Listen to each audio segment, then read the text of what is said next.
ভাইয়ের বাড়ি কখনোই বাবার বাড়ি হয় না, তা সেটা যতই হোক বাবার টাকায় কেনা।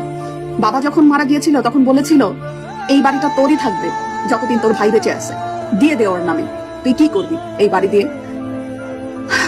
দিয়ে দিলাম। তখন আমার স্বামীর অনেক ছিল তাই দিয়ে দিছি, কিন্তু বুঝি নাই স্বামী একদিন আমাকে বের করে দিয়ে বলবে আজকের থেকে তোর এখানে আর কোনো ঠিকানা নাই, তোর আর এখানে কিচ্ছু নাই। ভাইয়ের বাড়িতে গিয়ে তখন উঠতে আসলাম, তখন ভাই ভাবি বলল এই বাড়ি তো আমার নামে, এই বাড়ি আমাদের আমাদের নামে লিখে দিয়ে গেছে, এখন আবার এখানে উঠতে আসছে কেন। পরিণামে কি হলো জানেন? পরিণামে হলো না স্বামীর বাড়িতে জায়গা হলো, না ভাইয়ের বাড়িতে। এটাই এখন নিজের বাড়ি বলে কিচ্ছু নাই। যতদিন বাবা মা থাকে ততদিনই সন্তানদের, মেয়ে সন্তানদের একটা জায়গা থাকে, কিন্তু যখন বাবা মা চলে যায় তখন না ভাইয়ের বাড়ি নিজের হয়, আর স্বামী তো নিজের হয়ই না। যখনই অন্য জায়গায় চোখ যায় তখন স্বামীও ছুড়ে ফেলে দেয়। ওই মেয়েদের অবস্থা কি হয় একবার একটু চিন্তা করেন তো।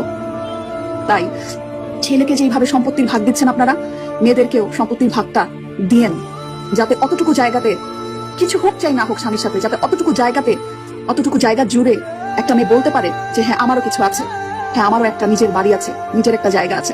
যদি স্বামী ছেড়ে চলে যায়, স্বামী ছেড়ে দেয়, তাহলে যাতে সন্তানাদি নিয়ে অথবা নিজেই মাথা গোজার একটা ঠাঁই পায়, নাহলে তো একদম নিঃস্ব হয়ে রাস্তায় পড়ে থাকতে হবে।